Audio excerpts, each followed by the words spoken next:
Hello everyone, मैं आप सभी का आपके अपने चैनल में स्वागत करती हूं। आई होप कि आप सभी लोग अच्छे होंगे। आज की वीडियो में हम लोग एनबीएस का प्रीवियस ईयर क्वेश्चन देखने वाले हैं। यह क्वेश्चन है पीजीटी हिस्ट्री का। तो चलिए हम लोग देखते हैं एनबीएस का क्वेश्चन, एनबीएस में किस तरह से जो है पिछले सालों में क्वेश्चन पूछा गया है।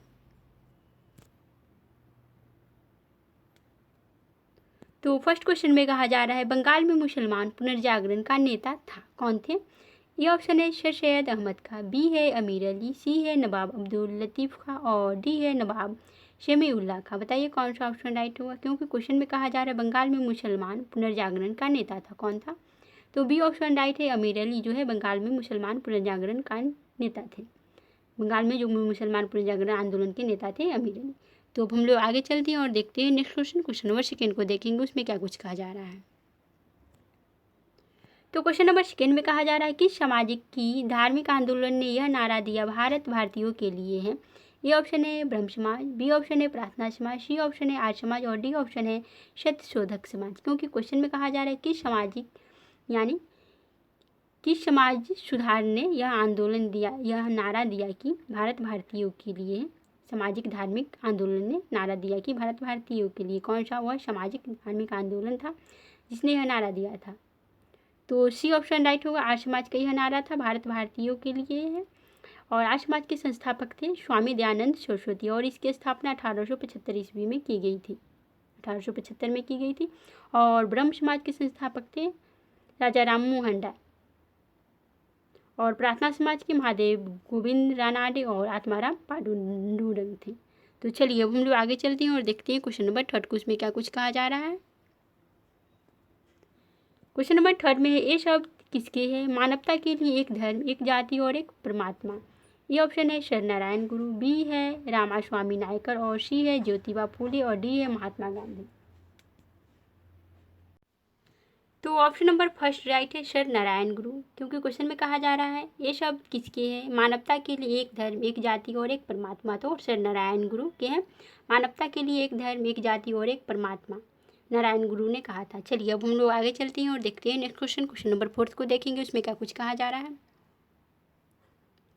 क्वेश्चन नंबर फोर्थ में कहा जा रहा है कि समाज सुधारक ने यह पुस्तक लिखी थी, जनाना योगा, कर्मा योगा एंड राजा योगा।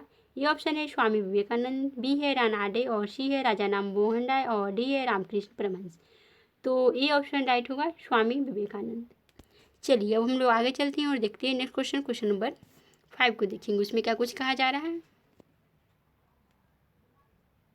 तो क्वेश्चन नंबर 5 में कहा जा रहा है, सफाहर आंदोलन 1870 द्वारा प्रचारित एकेश्वरवाद और समाज सुधार का आंदोलन किसमें बदल गया था?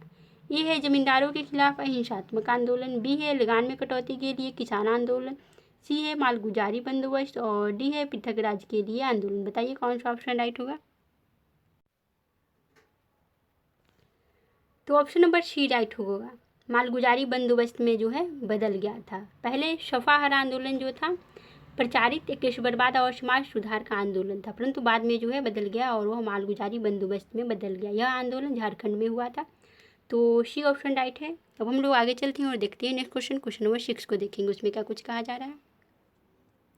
तो क्वेश्चन नंबर 6 में कहा जा रहा है, किसने पहली बार आर्थिक निष्कासन सिद्धांत की बात की? ये ऑप्शन है गोपाल कृष्ण गोखले, बी है मोहम्मद अली जिन्ना, सी है दादा भाई नौरोजी और डी है श्याम जी कृष्ण वर्मा। बताइए कौन सा ऑप्शन राइट होगा, क्योंकि क्वेश्चन में कहा जा रहा है किसने पहली बार आर्थिक निष्कासन यानी धन निष्कासन सिद्धांत की बात की? तो दादा भाई नौरोजी ने आर्थिक निष्कासन यानी धन निष्कासन की बात की थी। चलिए अब हम लोग आगे चलते हैं और देखते हैं क्वेश्चन नंबर 8 को, सॉरी 8 को नहीं 7 को देखेंगे, उसमें क्या कुछ कहा जा रहा है। तो क्वेश्चन नंबर 7 में कहा जा रहा है, भारत में ब्रिटिश आर्थिक नीति किस लिए निर्धारित की गई थी? ए में है भारत के उद्योगीकरण के लिए, बी में है भारत को पश्चिमी देशों के बराबर लाने के लिए, सी में भारतीयों के लिए भौतिक विकास के लिए और डी में है भारत को ग्रामीण आर्थिक निर्भरता के में बदलने के लिए। बताइए कौन सा ऑप्शन राइट होगा। तो बी ऑप्शन राइट होगा, क्योंकि क्वेश्चन में पूछा जा रहा था भारत में ब्रिटिश आर्थिक नीति किस लिए निर्धारित की गई थी, तो भारत को पश्चिमी देशों के बराबर लाने के लिए जो है आर्थिक नीति निर्धारित की गई थी। अब हम लोग आगे चलेंगे और देखेंगे क्वेश्चन नंबर 8 को। तो क्वेश्चन नंबर 8 में कहा जा रहा है, दिल्ली भारत की राजधानी कब बनी? ये ऑप्शन है 1910, बी है 1911 और सी है 1916 और डी है 1923। बताइए कौन सा ऑप्शन राइट होगा। तो ऑप्शन नंबर बी जो है सो राइट होगा। 1911 ईस्वी में दिल्ली जो है भारत की राजधानी बनी थी। पहले भारत की राजधानी कोलकाता थी, कोलकाता। उसके बाद 1911 में लॉर्ड हार्डिंग के समय जो है भारत की राजधानी कलकत्ता से स्थानांतरित करके दिल्ली में बनाया गया, स्थापित की गई दिल्ली को भारत की राजधानी। अब हम लोग आगे चलेंगे और देखेंगे क्वेश्चन नंबर 9 को देखते हैं। तो क्वेश्चन नंबर 9 में कहा जा रहा है किस अधिनियम ने संवैधानिक निरंकुशता के सिद्धांत को जोड़ा था। ए है 1909 का भारतीय परिषद अधिनियम, बी है 1919 का भारत सरकार अधिनियम, और सी है 1935 का अधिनियम, और डी है 1940 का भारत स्वतंत्रता अधिनियम। बताइए कौन सा जो ऑप्शन है सो राइट होगा, क्योंकि क्वेश्चन में कहा जा रहा है किस अधिनियम ने संवैधानिक निरंकुशता के सिद्धांत को जोड़ा था। बताइए कौन सा ऑप्शन राइट होगा। तो सी ऑप्शन राइट होगा। 1935 का अधिनियम संवैधानिक निरंकुशता के सिद्धांत को जोड़ता है। चलिए तो अब हम लोग आगे चलते हैं और देखते हैं क्वेश्चन नंबर 10 को, उसमें क्या कुछ कहा जा रहा है। तो क्वेश्चन नंबर 10 में कहा जा रहा है बेबीलोनिया का महानतम योगदान गिलगमेश का महाकाव्य किसके बारे में है। ये ऑप्शन है मेसोपोटामिया के बादशाह जिन्होंने अनेक साहसिक कार्यों की अनुभूति थी, जिन्हें जो है अनेक साहसिक कार्यों की अनुभूति थी, और बी है मेसोपोटामिया के लोगों के धर्म के बारे में, सी है उस काल में लोगों की मुश्किलों के बारे में, और डी है बादशाह की अनैतिकता के राज्यों के बारे में। बताइए कौन सा ऑप्शन राइट होगा 10 का। तो ऑप्शन नंबर फर्स्ट यानी ये जो है सो राइट होगा, क्योंकि क्वेश्चन में कहा जा रहा है बेबीलोनिया का महानतम योगदान गिलगमेश का महाकाव्य किसके बारे में है। तो मेसोपोटामिया के बादशाह जिन्होंने अनेक साहसिक कार्यों की अनुभूति थी उसके बारे में। चलिए अब हम लोग आगे चलते हैं और देखते हैं नेक्स्ट क्वेश्चन, क्वेश्चन नंबर 11 को देखेंगे, उसमें क्या कुछ कहा जा रहा है। तो क्वेश्चन नंबर 11 में कहा जा रहा है मेसोपोटामिया का एक अहम कोडीकरण किसके शासन में पूरा किया गया। ए है नेबूचडनेस्जार, बी है एक्हेनाटोन, सी है शारगन फर्स्ट, और डी है हम्मुराबी के समय। बताइए कौन सा ऑप्शन राइट होगा, क्योंकि क्वेश्चन में कहा जा रहा है मेसोपोटामिया के एक अहम कोडीकरण किसके शासन में पूरा किया गया था।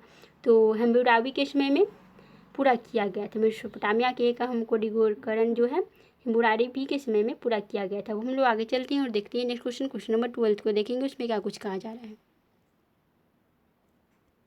तो क्वेश्चन नंबर 12 में कहा जा रहा है प्राचीन एथेंस को किसका श्रेय जाता है। प्राचीन एथेंस को जो है किसका श्रेय जाता है। ये ऑप्शन है पहिए का आविष्कार और प्रयोग करना,